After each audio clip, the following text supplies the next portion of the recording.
IJU రాష్ట్ర అధ్యక్షులు ఎమ్మెల్సీలు శ్రీమతి సత్యవతి రాథోడ్ గారు,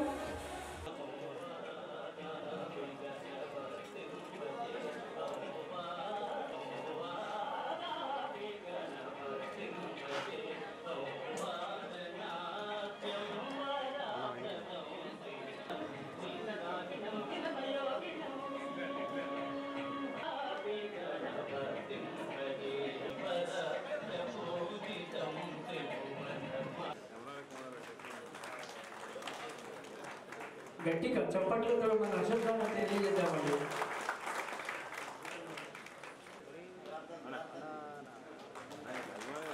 మన చప్పట్లే వారికి సన్మాన దుప్పట్లు అవుతాయి. మరి స్టార్టింగ్ హైదరాబాద్ జర్నలిస్ట్ యూనియన్ అధ్యక్షులు శంకర్ గౌడ్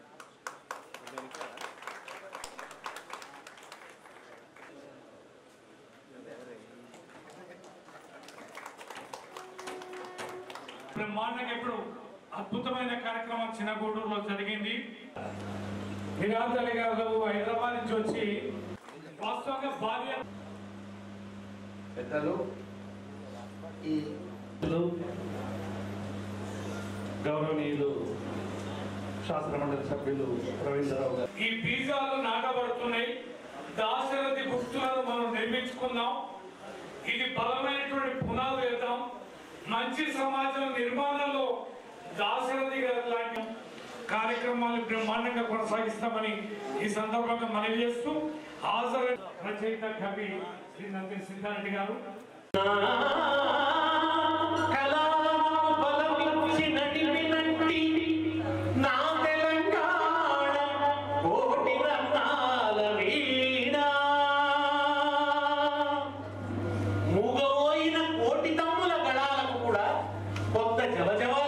జవజీవాలిచ్చింది. నా కళానికి బలమై నిలిచింది తెలంగాణ అని చెప్పుకున్నాడు. ఎందుకు దాశరథిని పదే పదే పదే గుర్తు చేసుకోవాలంటే, దాశరథి అంటే తెలంగాణ, తెలంగాణ అంటే దాశరథి. తెలంగాణ అస్తిత్వాన్ని, తెలంగాణను తన ఆత్మలో ప్రతిష్ఠించుకున్నాడు. తెలంగాణ అస్తిత్వాన్ని సాహిత్యంలో విశ్వరూపంతో ప్రతిష్ఠించినాడు. తెలంగాణ భూమిని పొందుతాడు. 3 కోట్ల దేవతలందు 1 కోటి మంది వసించడి హఠకావని భూమి అన్నాడు. ఆ రోజు 1 కోటి మంది జనాభా తెలంగాణ. ఏమంటున్నాడు తెలిసిన ఆయన? 3 కోట్ల దేవతలు కదా, అందులో 1 కోటి మంది మా తెలంగాణలో ఉన్నారు. అంటే తెలంగాణలో ప్రతి పౌరుడు దేవుడే అన్నాడు ఆయన.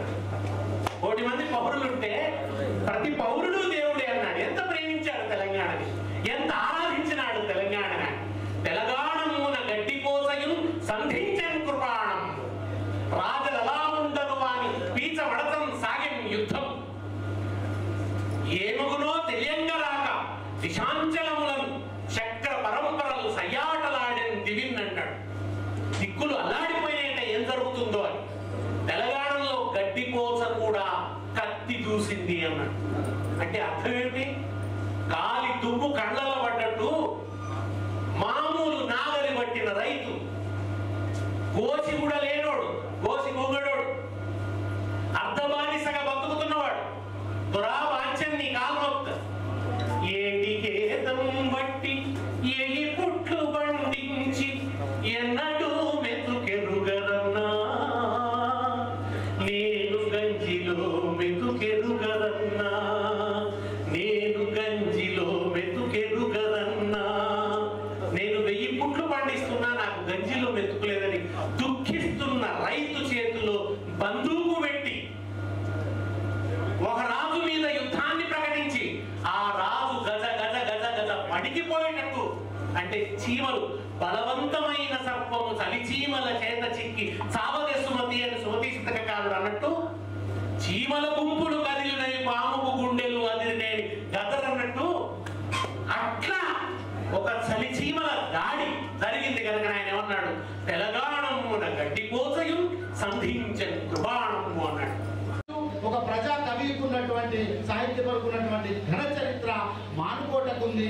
ఆ మానుకోట బిడ్డలుగా మీరు ఇకనైనా రేపటి తరాలకి అసలు దాశరథి గారి లాంటి సాహిత్యం పట్ల అవగాహన పెంపొందించాలి. ఇప్పుడున్న జనరేషన్కి డెఫినెట్గా ఆ ప్రక్రియకి ఈ శతదేవంతో వచ్చే వాళ్ళు ఎంతో దోహదపడతాయని చెప్పి నేను భావిస్తూ ఖచ్చితంగా నిరంతరం ఒక శత జయంతి ఉత్సవాలు మనం ఒక ఏడాది పాటు కొనసాగించడమే కాకుండా నా రిక్వెస్ట్ ఏంటంటే మన విప్ గారు ఇక్కడే ఉన్నారు, వారితో రిక్వెస్ట్ చేస్తున్నా, అక్కడ గ్రామంలో మాత్రం ఆ ఆనవాళ్ళు మొత్తము పోకుండా వారి చరిత్ర కనుమరు కాకుండా ప్రభుత్వము ప్రత్యేక దృష్టి సారించాలని నేను విజ్ఞప్తి చేస్తున్నాను.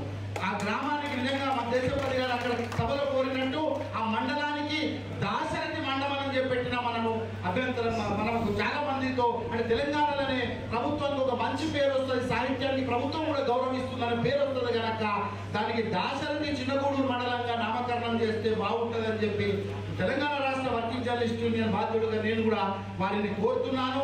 అట్లాగే ఒక పేరు పెట్టడమే కాదు, ఎందుకంటే పేర్లు చాలా మంది పెట్టారు. నిజంగా ఈ సమాజానికి అవసరం లేని వాళ్ళు, సమాజంకి తిరస్కరించబడిన వాళ్ళ పేర్లు కూడా ఊళ్ళ పేర్లతో పెట్టారు చాలా చోట్ల చూస్తారు. కానీ ఒక గొప్ప మనిషి పేరు పెడితే అసలు ఆ మండలానికి ఒక గౌరవం దక్కుతుంది, ఆ పేరుతో ఆ మండలం ఉంటాయి కనుక ఆ పేరు విషయంలో ఆలోచించాలని చెప్పి కోరుతున్నాను. అట్లాగే ఒక చిన్న మ్యూజియం, ఒక లైబ్రరీని కూడా ఆ శిథిలావస్థలో ఉన్న లైబ్రరీని డెవలప్ చేస్తూ మన ఎమ్మెల్సీ గారు ఆ ఊర్లో ఒక చర్చ కూడా జరుగుతుంది, ఎమ్మెల్సీ గారు కొంచెం ఫండ్ ఇచ్చి దాన్ని డెవలప్ చేస్తారని చెప్పి రవీందర్ గారి గురించి కూడా చెప్పారు. ఖచ్చితంగా మీరు ఈ ఉత్సవాల్లో భాగంగా అవి కూడా ఆ పనులు కూడా చేస్తే బాగుంటుంది ఆ లైబ్రరీని. అట్లాగే ఒక చిన్న మ్యూజియం ఏర్పాటు చేసి వారి ఆనవాళ్ళు ఆయన పెట్టిన అద్దాలు కావచ్చు, ధరించిన దుస్తులు కావచ్చు, ఏమన్నా అవన్నిటిని అక్కడ పెట్టి రేపు భారతదేశంలో ఏ రాష్ట్రం నుండి అయినా సరే సాహిత్యాభిమానులు మేము చిన్నగూడూరుని పర్యటించాలి, చిన్నగూడూరుని చూడాలి. ఒకప్పుడు మీరు చూశారు దేశంలో ఎవరు వచ్చిన పర్యటనలు హైదరాబాద్కి వస్తే మేము ఉస్మానాబాద్ పోయి స్తూపం చూస్తాం అనేటువంటి స్తూపం చూడడానికి విదేశీ పర్యటకులు కూడా వచ్చిన సందర్భాలు చాలా ఉన్నాయి. అట్లా మేము దాశరథి గారి చిన్నారని వారిని స్మరించుకోవడానికి ఈ ఊరు మేము పర్యటిస్తాం. చిన్నగూడు గ్రామాన్ని ఒక వాతావరణాన్ని ఆ ఊరిలో మీరు క్రియేట్ చేయాలని చెప్పి ఈ వేదిక మీద ఉన్న మీ అందరికీ కృషి కోరుతున్నాను. రాజకీయాలకు అతీతంగా ఈ ప్రయత్నం జరగాలని మీతో నేను ఆశిస్తూ ఇవాళ ఈ కార్యక్రమాన్ని నన్ను ఆహ్వానించిన ఆహ్వాన కమిటీకి ప్రత్యేకంగా నేను కృతజ్ఞతలు తెలుపుకుంటూ సెలవు తీసుకుంటాను.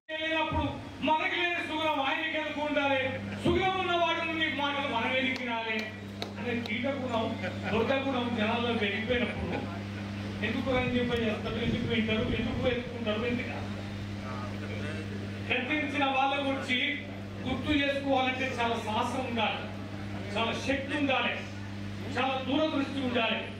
మనం ఉన్నవాళ్ళనే కాల్చాం కదా, మన వాళ్ళనే కాల్చాం కదా, కనుక మన బంధువులు, మన స్నేహితులు, మన హితులు, మన క్షేమాన్ని కోరుకునే వాళ్ళని పట్టించుకొని నేటి సమాజంలో వ్యక్తులు పాలకులుగా ఉన్నప్పుడు పార్టీలు ఏం చేస్తారు, ఏ సంకేతాలు ఇస్తారు.